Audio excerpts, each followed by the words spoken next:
Você sabe o que é o mutismo seletivo? Mutismo seletivo é o tema deste livro da Stephanie Dias, que é especialista no assunto, e é com ela que a gente vai conversar agora.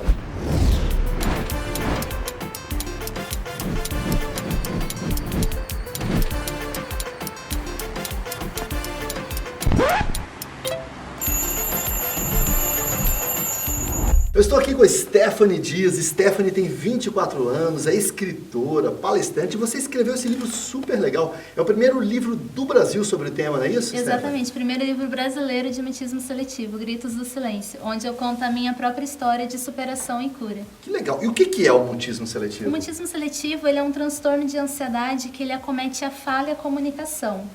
As pessoas às vezes não sabem o que é o mutismo seletivo, ele é muito confundido com timidez. Porque as crianças que têm esse transtorno, elas não conseguem falar nem se comunicar em ambientes sociais e com algumas pessoas.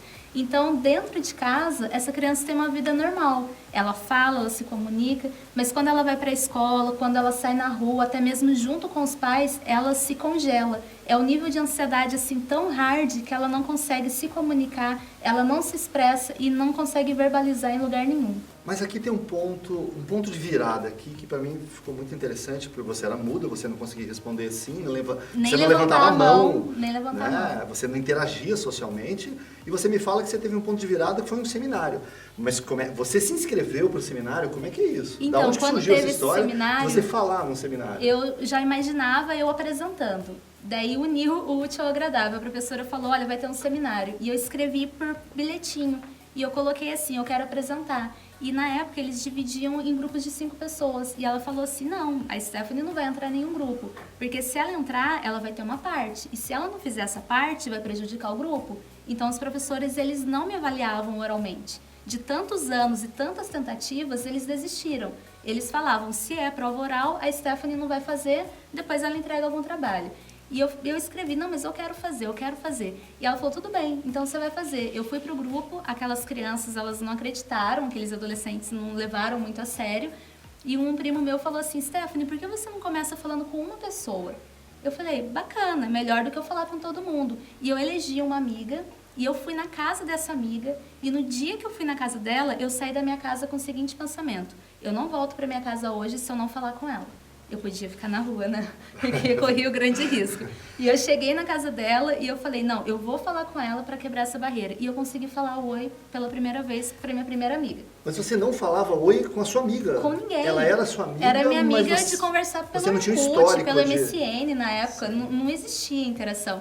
E eu falei oi, só isso que eu falei para ela. E pouquíssimas palavras na casa dela, fui embora e no outro dia começou a preparação do seminário. E eu senti como se fosse uma metamorfose. Eu estava dentro de um casulo tão apertado e minha alma realmente gritava por dentro. E eu senti que eu comecei a quebrar aquele casulo e abrir as minhas asas para voar pela primeira vez. E quando eu fui para a escola naquele dia, eu fui decidida a falar. E eu levantei e eu fui lá na frente. Quando eu fui na frente com o grupo, eu era a última do grupo. E as pessoas foram apresentando, chegou a minha vez. E essa menina que eu falava estava no meu grupo. E quando chegou a minha vez, todo mundo olhou para mim e eu senti a energia das pessoas, aquela expectativa, professor, os alunos, e eu abri a boca para falar e não saiu nenhuma voz da minha boca. E eu olhei e eu falei, poxa, eu nunca vou conseguir falar. E eu paralisei, eu congelei, eu fiquei exatamente dessa forma, encostada na parede, e eu não consegui falar, eu não consegui sair do lugar. E a professora falou, Stephanie, pode sentar, não precisa apresentar. E aquela foi a maior decepção da minha vida, porque eu estava preparada. Daí uma menina chegou em mim e falou assim, olha, Stephanie, que pena que você não conseguiu, mas eu fiquei feliz porque pela primeira vez você foi lá na frente, pela primeira vez você tentou falar. E aquilo me deu tanta força, eu falei, poxa, se eu tentei, se eu fui até lá à frente, pra mim abrir a boca e falar agora falta pouco. E eu escrevi de novo um bilhetinho pra minha amiga e falei assim, eu quero apresentar amanhã, eu quero mais uma chance. E ela falou, vamos tentar conversar com a professora. Conversou com ela, pediu mais uma oportunidade, e ela falou assim, olha, eu já te dei uma chance, o seu grupo foi prejudicado. Se você quiser, amanhã você vai fazer o que o seu grupo inteiro fez. Daí eu te dou a oportunidade de ter a nota. E aquilo pra mim eu falei, poxa, mais um desafio. Eu vou embora pra casa e vou estudar o que o grupo inteiro fez. E eu fui pra casa naquele dia, eu falei, não, eu não posso mais continuar assim. Se eu não falar hoje, eu não vou falar nunca mais na minha vida, porque eu sabia o peso daquilo na minha vida. E no outro dia eu cheguei na escola antes de todo mundo, eu senti o ambiente, eu andei pela sala, Eu fui até a frente, eu fiquei parada e eu mentalizei eu falando. Daí na primeira aula, já era aula de português, a professora me chamou à frente para falar. Eu me levantei, eu fui até a frente, eu abri e eu soltei a primeira palavra. Depois que eu soltei a primeira palavra, eu não tive dificuldade nenhuma de falar. Eu vi que, na verdade, a grande sacada era eu falar a primeira frase, a primeira palavra. Um pequeno sussurro que eu falei, ele conseguiu desmoronar todo aquele gigante, toda aquela muralha que existia na minha frente. Que legal. Quem se perceber com esses sintomas, ou o filho, ou algum parente, como é que procura ajuda? Olha, todo mundo que eu converso sempre fala, eu conheço alguém que pode ter mutismo seletivo, porque às vezes está na nossa família, na nossa casa, na nossa vizinhança. Se você tem essas características, crianças, eu tive o grau mais elevado, eu não falava mesmo, mas tem graus de mutismo seletivo que a pessoa não fala em público, tem graus de mutismo seletivo que só não fala na escola ou só não fala em algum lugar. Então, assim, se tiver alguma dessas características, levem um psicólogo, fale sobre mutismo seletivo e procure ajuda profissional. Porque a cura do mutismo seletivo, ele tem cura, não é uma doença crônica, mas ele pode se tornar crônico se não tiver o tratamento.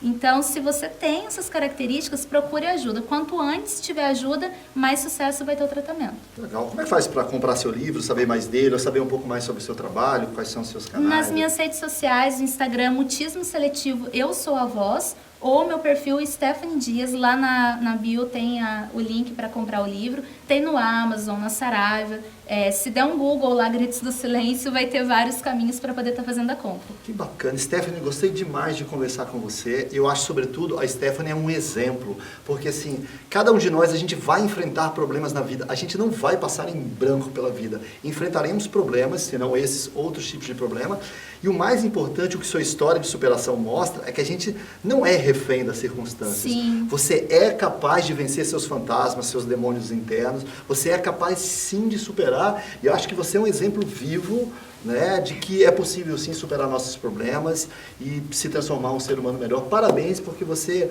é um exemplo realmente para muita gente que está enfrentando alguma situação. É possível sim se reinventar, enfrentar seus problemas e ser uma pessoa nova. Isso depende de você. Não quer dizer que é fácil, sim, não deve ter certeza, sido fácil, não. mas é possível. Uma jornada muito árdua. Tem um poema do Braulio Bessa que fala assim: toda coragem ela precisa de um medo para existir. É uma estranha dependência complicada de sentir, porque a coragem de levantar vem do medo de cair. Use sempre essa coragem para se fortalecer. E se o medo surgir, não precisa se esconder. Faça que o seu próprio medo tenha medo de você. E é exatamente esse lema que eu levo para minha vida. Os medos, eles vão surgir, mas depende da gente. Se a gente vai deixar ele dominar a nossa vida ou você vai viver dominando as suas dificuldades. Que bacana. E você superou suas dificuldades. Sim, tenho superado dia a dia. Parabéns, obrigado pela sua entrevista. Espero que vocês tenham gostado desse programa massa e que quando o conteúdo é muito seletivo, às vezes de 7, passa.